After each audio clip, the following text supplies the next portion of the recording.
Halo, shalom saudara yang terkasih dalam Tuhan. Hari ini saya mau share firman Tuhan yang hebat yang memberkati kita. Dan tema hari ini adalah bagaimana kita belajar untuk menjadi seorang murid Yesus.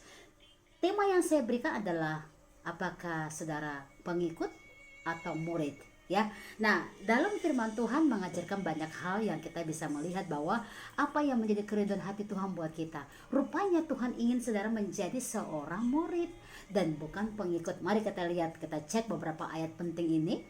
Kita akan belajar bagaimana yang menjadi isi hati Tuhan bagi saudara dan saya. Matius 14, mari kita baca ayat yang ke-13. Matius 14 ayat yang ke-13. Haleluya.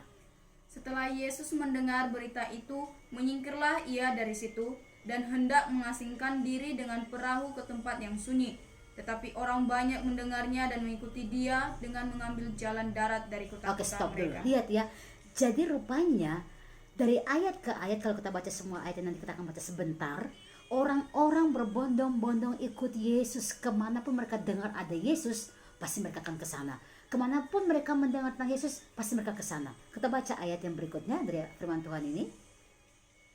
Ketika Yesus mendarat, ia melihat orang banyak yang besar jumlahnya. Jumlahnya sangat banyak, saudara. Terus Maka tergeraklah hatinya oleh belas kasihan kepada mereka dan ia menyembuhkan mereka yang sakit. ya, terus Menjelang malam, murid-muridnya datang kepadanya dan berkata, "Tempat ini sunyi dan hari sudah mulai malam. ya, Suruhlah orang banyak itu pergi supaya mereka dapat membeli makanan di desa-desa." ya. Tetapi Yesus berkata kepada mereka, "Tidak perlu mereka pergi. Kamu harus memberi mereka makan." Ya. Jawab mereka, "Yang ada pada kami di sini hanya 5 roti dan 2 ikan." Yesus berkata, "Bawalah kemari kepadaku." Ya. Lalu disuruhnya orang banyak itu duduk di rumput. Ya. Dan setelah diambilnya 5 roti dan 2 ikan itu, Yesus menengadah ke langit dan mengucap berkat. Ya. Lalu memecah-mecahkan roti itu Ya. dan memberikannya kepada murid-muridnya. Lalu murid-muridnya membagi-bagikan kepada orang banyak. Oke, lanjut. Dan mereka semuanya makan sampai kenyang. Sampai kenyang. Kemudian Orang mengumpulkan potongan-potongan roti yang sisa 12 bakul penuh. lanjut. Yang ikut makan kira-kira 5.000 laki-laki, tidak termasuk perempuan. Nah, dan lihat saudara, anak-anak. ini cerita yang luar biasa. Kita tahu semua cerita ini bagaimana Yesus memberi makan 5.000 orang yang hanya laki-laki, belum termasuk perempuan atau ibu-ibu dan anak-anak. Berarti lebih dari 5.000 orang untuk beri makan. Kepada siapa? Kepada orang yang banyak ini. Bayangkan ribuan orang, saudara. Saya bisa perkirakan kalau seandainya laki-laki ini hanya 3.000 orang yang sudah menikah, berarti kalau 3.000 bertambah dengan istrinya dan anaknya, berarti kurang lebih ada 10.000 orang, saudara, yang Tuhan beri makan. Bayangkan, banyak orang yang ikut Tuhan. Mereka ikut kemanapun Tuhan pergi, dan memang Tuhan adalah seorang Tuhan yang penuh dengan belas kasih. Dan dia lihat ada orang banyak belum makan, dia memberikan makan dan dia buat mujizat. Kenapa? Karena dari 5 roti dan 2 ekor ikan, maka semua mereka bisa makan dan sampai kenyang, bahkan tersisa 12 bakul. Ini luar biasa cerita ini. Kita lompat ke kitab Markus, saudara. Markus pasal yang kedua. Kita lihat apa yang terjadi di sini di ayat yang ke-13 dan 15. Markus pasal 2, 13 dan 15. Haleluya. Sesudah itu Yesus pergi ke pantai danau, dan seluruh orang banyak datang kepadanya, lalu ia mengajar mereka. Kemudian ketika Yesus makan di rumah orang itu, banyak pemungut cukai dan orang berdosa makan bersama-sama dengan dia dan murid-muridnya, sebab banyak orang yang mengikuti dia. Ya saudara, banyak orang ini tetap kemanapun Tuhan pergi, banyak orang ikut dia. Banyak orang yang memang pingin tahu, oh siapa Yesus, kan mereka mendengar, oh dia pembuat mujizat, dan semua orang datang berbondong-bondong kemanapun dia ada, orang-orang akan bersama dengan dia. Nah, lihat yang terjadi di dalam kitab Markus pasal yang kelima. Kita lihat sekali lagi firman Tuhan ini, Markus pasal yang kelima. Kita coba cek dari ayat 21. Haleluya. Markus pasal yang kelima ayat 21. Kita buka sama-sama, kita pelajari.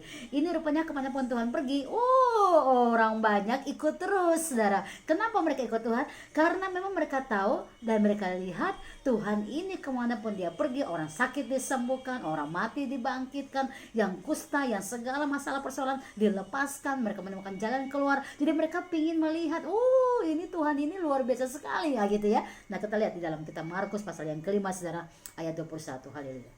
Sesudah Yesus menyeberang lagi dengan perahu, orang banyak berbondong-bondong datang lalu mengerumuni dia, sedang ia berada di tepi Nah, danau. lihat, walaupun Yesus di danau sekalipun, bahkan di tepi danau pun orang-orang gak berhenti. Orang-orang datang mencari dia. Yesus ada datang ke rumah orang yang lain pun untuk makan pun, mereka tetap juga ikut dia. Di luar walaupun mereka tidak tahu dia lagi di dalam lagi ngapain, makan atau tidak, artinya mereka tetap waktu mendengar, Tuhan ada di sini, mereka ke situ. Tuhan ada di situ, mereka ke situ. Jadi artinya kemanapun Tuhan Yesus pergi, mereka ikut Tuhan. Kita lompat yuk dalam Lukas 7, saudara. Kita lihat yuk firman Tuhan ini ya. Saudara bisa mencatat ayat ini dan belajar terus, karena kita akan pelajari pengikut atau murid kita dan apa yang Tuhan inginkan. Apakah kita pengikut Tuhan mau, atau Tuhan mau kita menjadi seorang murid. Kitab Lukas pasal 7, saudara. Kita lihat dari ayat yang pertama. Haleluya. Setelah Yesus selesai berbicara di depan orang banyak, masuklah ia ke Kapernaum. Di situ ada seorang perwira yang mempunyai seorang hamba yang sangat dihargainya. Hamba itu sedang sakit keras dan hampir mati. Stop dulu. Nah, lihat ini. Jadi waktu Yesus ya selesai berbicara di depan orang banyak, ia pindah ke Kapernaum.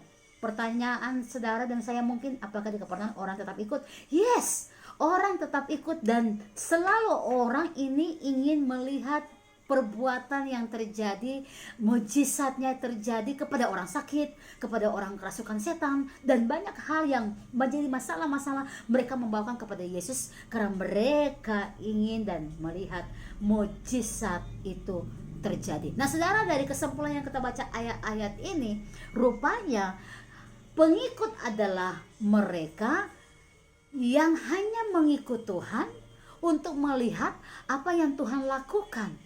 Dan mereka hanya mau mencari mujizatnya saja. Ini pengikut. Kenapa?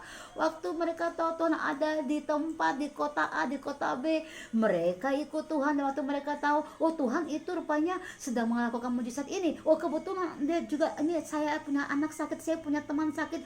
Dan mereka tahu Tuhan menyembuhkan orang sakit. Mereka membawa semua orang-orang yang sakit juga bertemu dengan Tuhan. Pengikut adalah mereka yang hanya mengikut Tuhan untuk melihat apa yang Tuhan lakukan, dan mereka hanya mau mencari mujizatnya saja. Wah, ini. Nah, kita lihat di berikutnya, saudara. Kita lihat perbedaan di bawah ini ya. Pengikut itu adalah orang musiman. Mereka yang senang melihat hal-hal spektakuler yang Tuhan lakukan. Itu pengikut orang musiman. Waktu di Kapernaum ikut Kapernaum, waktu ke Galilea ikut ke Galilea. Artinya kemanapun Tuhan sedang ada di situ, mereka ikut. Apapun yang sedang dilakukan, mereka ikut. Hanya pengikut terus. Tapi murid sejati mengikut Tuhan bukan karena spektakuler apa yang Tuhan buat, tapi karena terpanggil, karena mereka tahu ini Tuhan yang memang segala sesuatu dia punya. Tapi bukan karena perbuatannya, tapi memang karena dia adalah Tuhan itu sendiri, gitu loh, yang berkuasa atas segala sesuatu. Sehingga mereka tetap dengan Tuhan, bukan karena spektakuler yang terjadi, bukan karena hal-hal yang Tuhan buat, tapi karena memang dia adalah Tuhan. Mereka senang dengan Tuhan. Itu murid sejati. Nah, kita lihat perbedaan berikutnya. Pengikut orang musiman, mereka hanya mencari mujizat, karena itu yang mereka butuhkan. Anakku sakit, tolong doakan, sembuhkan dia. Saya punya masalah, tolong doakan. Itu mereka, pengikut musiman, saudara. Tetapi murid Yesus tidak mencari mujizat, karena mereka tahu mereka sedang berjalan dengan Waymaker. He is Waymaker. Dia pembuat mujizat itu. Jadi mereka tahu, murid-murid tahu bahwa apapun yang mereka sedang lewati pasti akan terjadi mujizat, karena Tuhan itu adalah mujizat itu sendiri. Tetapi orang-orang pengikut musiman ini mencari mujizat, saudara. Nah, apa yang kita lihat lagi? Pengikut orang musiman, mereka yang hanya mau diberikan makan, ikut Tuhan, lapar, dan mereka bilang begini, pasti Tuhan akan buat mujizat kok. Dan mereka cuma sekedar tahu, Dan memang hati Tuhan adalah Tuhan yang berbelas kasih. Udah 3 hari mereka ikut nggak makan, dan Tuhan berkata, ayo berikan makan. Lalu murid-murid sebagai tangan Tuhan, bukan penerima. Kalau orang pengikut itu orang musiman yang mau menerima makan, menerima mujizat, menerima. Tapi murid-murid Tuhan, mereka adalah tangan Tuhan untuk memberi makan. Memberi makan, tangan Tuhan memberi makan. Kenapa? Mereka mencari, oh hanya ada seorang anak yang punya 5 roti dan 2 ikan. Mereka membawa kepada Tuhan Yesus, sehingga Tuhan mendoakannya dan memberkati, sehingga 5.000 orang lebih, kurang lebih 10 orang menurut saya, yang makan sampai kenyang, bahkan tersisa 12 bakul. Kalau namanya pengikut musiman, mereka hanya mau menerima makan, mau terima saja. Tapi murid-murid menjadi tangan untuk memberi makan, tangan Tuhan untuk memberi makan. Nah, kita lihat lagi pengikut orang musiman ini. Mereka yang hanya mau mencari celah untuk mempermalukan Yesus. Kata mereka, mengapa engkau mengadakan mujizat di hari Sabat? Ya kan? Nah, tetapi murid-murid menjaga Yesus, tidak pernah mencela. Mereka suruh supaya apa? Orang banyak itu pulang. Selalu menjaga Yesus supaya apa? Jangan sampai Tuhan itu capek secara manusiawi. Jangan sampai Tuhan itu sangat lelah. Mereka menjaga sehingga mereka mengatakan, orang-orang banyak, kamulah harus pulang gitu. Nah, tetapi orang-orang lain ikut Tuhan, ingin melihat mujizat, dan mereka ingin mencela dia. Wah, ngapa ini hari Sabat kamu mengadakan mujizat? Lihat saudara, ini orang pengikut musiman, ya, pengikut orang musiman. Orang-orang pengikut musiman ini, saudara ya, mereka hanya membawa orang lain. Ini ada yang sakit, tolong doakan. Tapi bukan mereka yang rindu untuk mengalami Tuhan. Tapi murid-murid Yesus, ya, mereka mengalami Tuhan di dalam hidupnya setiap waktu. Bersama dengan Tuhan, duduk dengan Tuhan, makan perjamuan, mengalami Tuhan bersama-sama, belajar bersama-sama, lakukan apapun yang Tuhan inginkan. Tetapi orang-orang musiman, oh ini ada yang sakit, mereka mendorong orang lain nih. Ini sakit, tolong sembuhkan ya, tolong doakan. Tapi bukan mereka yang mengalami itu. Nah, orang-orang pengikut ini, orang-orang yang musiman ini, mereka hanya menjadi apa? Pengagum akan segala mujizat Tuhan. Tetapi murid-murid Tuhan bukan pengagum mujizat, tapi pengagum pembuat mujizat itu, yaitu Yesus itu sendiri. Nah, orang-orang pengikut atau orang-orang musiman, mereka hanya mencari Tuhan saat membutuhkan. Tetapi waktu Tuhan mengalami yang namanya ditangkap, lalu kemudian disalibkan, mereka semua meninggalkan Tuhan, saudara.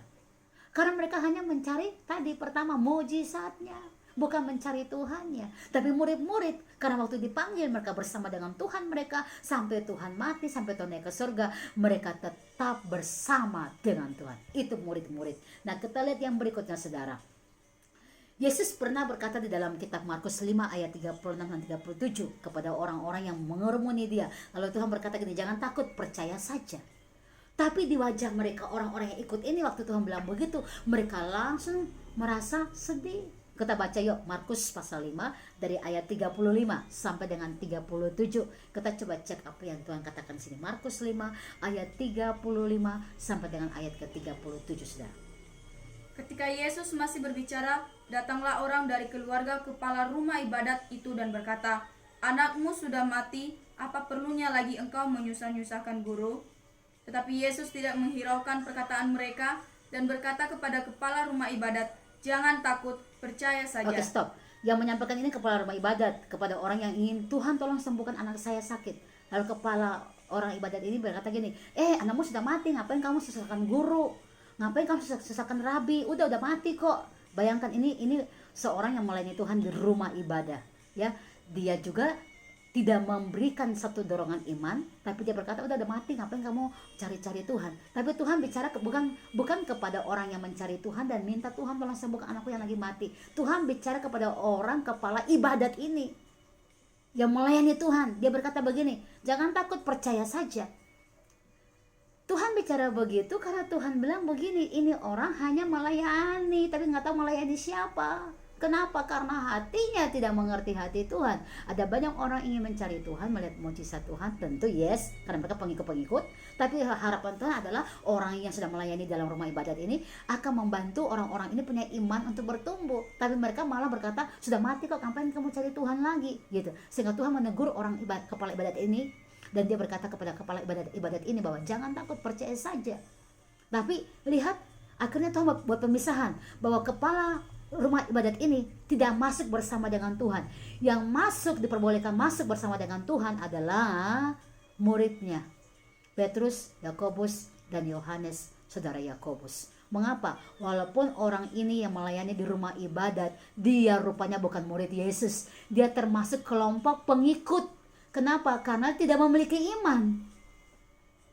Tapi murid bersama dengan Yesus. Ada Petrus, Yakobus, dan Yohanes, dan ada saudara Yakobus. Mereka adalah murid. Makanya dipersilakan Tuhan untuk masuk bersama dengan Yesus. Kita lanjut. Mengapa Tuhan Yesus tidak memperbolehkan seorang pun yang pengikut-pengikut ini ikut dia masuk ke dalam rumah yang dia akan menikmati makanan di situ? Karena Yesus tahu mereka hanya mencari dia untuk mau melihat mujizat yang dia lakukan. Dan bukan karena hati yang haus dan lapar, termasuk tadi kepala ibadat itu. Rumah ibadat ini, dia kepala di dalam rumah Tuhan, dalam rumah ibadah. Tapi mencari Tuhan bukan karena memang merindukan jamahan Tuhan, merindukan kehadiran Tuhan.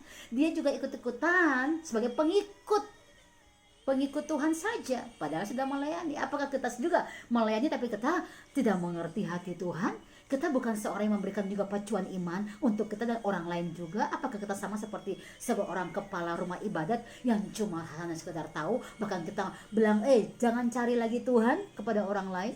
Tuhan tidak terima mereka masuk, saudara. Walaupun dia adalah seorang kepala. Jabatan manusia, jabatan pendeta, jabatan apapun itu yang kasih hanya manusia. Tapi jabatan yang paling terima adalah kita menjadi hamba Allah, murid Yesus. Ini yang perlu dijaga, saudara.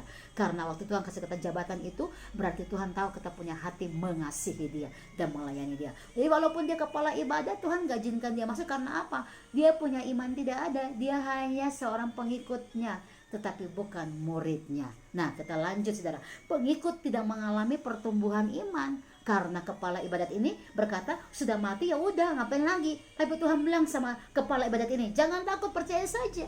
Ya, saudara, lihat. Tuhan ingin menguji mereka karena Tuhan tahu mereka hanya ingin mencari mujizatnya. Kalau mereka murid Yesus, mereka akan percaya dan melihat perkara besar terjadi. Tapi rupanya kepala ibadat pun tidak punya iman, sehingga melarang orang datang bertemu dengan Yesus. Murid mengalami pertumbuhan iman, tapi pengikut tidak mengalami pertumbuhan iman. Kita lanjut, saudara. Murid terpanggil, tapi pengikut tidak terpanggil. Murid mendengar dengan cepat waktu Tuhan panggil mereka dan tidak pakai pikir manusianya untuk tunggu dan mikir dulu lambat-lambat, tidak.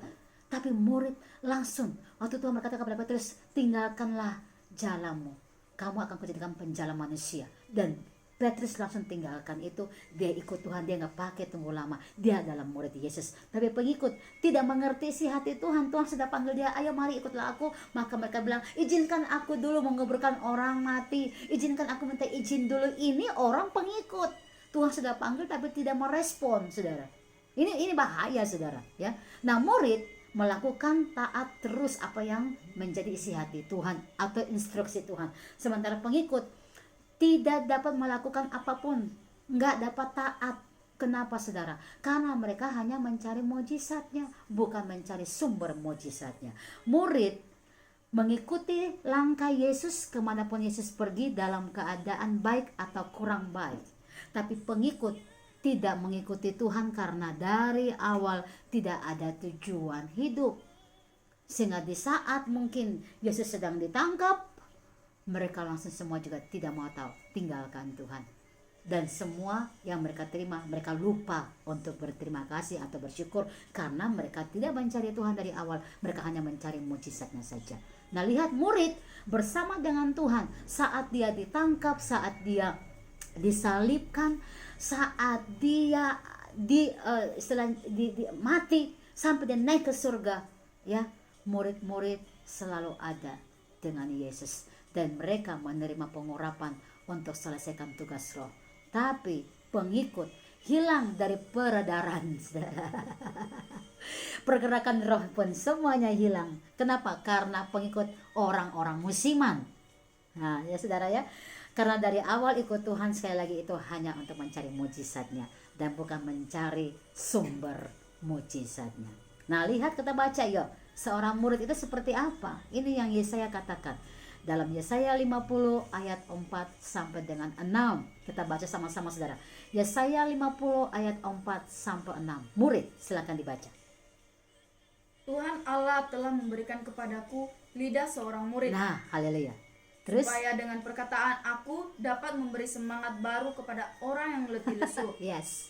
Setiap pagi ia mempertajam pendengaranku Yes. untuk mendengar seperti seorang murid. Yes. Tuhan Allah telah membuka telingaku dan aku tidak memberontak, Yes. tidak berpaling ke belakang. Yes. Aku memberi punggungku kepada orang-orang yang memukul aku, Iya. dan pipiku kepada orang-orang yang mencabut janggutku. Yes. Aku tidak menyembunyikan mukaku ketika aku dinodai dan diludahi. Nah, lihat, ini murid. Mereka punya karakter terbentuk luar biasa, saudara. Setiap hari telinganya dipertajamkan. Mereka tidak menoleh ke belakang. Mereka tetap fokus maju ke depan. Mereka tidak seperti istri Lot yang mendengarkan pesan Tuhan, tapi waktu mendengarkan sesuatu terjadi di masa lalunya, mereka menoleh dan menjadi tiang garang. Tapi murid tidak pernah menoleh ke belakang. Mereka tetap melakukan bagiannya, dibentuk dalam karakter. Mereka tetap ikuti proses menjadi hamba untuk melayani, menjadi dewasa dan kuat dalam roh. Mereka setia untuk melakukan segala tugas tanggung jawab mereka dalam segala situasi. Mereka melakukan isi hati Tuhan, taat terus. Mereka penuh dengan pengorbanan, mau berkorban tenaga, pemikiran, waktu, harta, keuangan, segala-galanya hidup mereka adalah hanya untuk Yesus. Itu murid, dan mereka akhirnya menerima juga kuasa dan urapan dan otoritas Tuhan untuk menjalankan tugas panggilan mereka. Dahsyat, murid penuh di dalam setiap pergerakan roh. Nah, kita lihat apa yang terjadi, saudara. Di dalam Yesaya, Tuhan membicarakan tentang seorang murid, dan murid pasti menerima hak keistimewaan, menerima janjinya, semua tergenapi. Betul, waktu Tuhan naik ke surga, dia berkata, aku akan memberikan rohku kepada kamu, tinggallah di sini. Mereka pulang, mereka tidak mencemarkan diri, tapi mereka pulang kembali ke Yerusalem, naik ke atas, dan mereka sepakat dalam doa, sepakat dalam hidup roh untuk membaca firman, dan mereka akhirnya yang menerima pengurapan dan kuasa. Janji Tuhan tergenapi bagi hidup seorang murid, tapi pengikut, karena mereka tidak mengalami yang namanya pengorbanan, mereka tidak mengalami yang namanya isi hati Tuhan, mereka tertinggal, mereka nggak mendapat apa-apa. Nah, murid selalu duduk bersama dengan dia, makan perjamuan kudus ada di hati Tuhan. Perjamuan kudus bicara tentang hatinya kepada kita di dalam dia dan dia di dalam kita. Waktu Yesus mau ditangkap, murid-murid duduk bersama dengan dia, dan bukan para pengikut, saudara. Jadi yang duduk di hati Tuhan, yang duduk di dalam hatinya dia adalah murid-murid, makan bersama dengan dia. Inilah tubuhku, inilah darahku, perbuatlah ini jadi peringatan akan aku. Ada di hati murid-murid, Yesus ada di hati murid-murid, dan murid-murid ada di hati Tuhan. Murid mencapai kedewasaan penuh di dalam dia dan mengalami setiap perbuatan Tuhan yang ajaib, karena mereka bukan mencari mujizat, tapi mereka ikuti mencari Tuhan pembuat mujizat. Hari-hari ini Tuhan sedang mencari murid-muridnya yang setia. Makanya dalam kehidupan panggilan Tuhan, ya, dalam amanat agung Tuhan berkata, pergilah, beritakan Injil sampai ke seluruh dunia, baptislah mereka, jadikan mereka muridku, karena murid itu melekat erat di hati Tuhan.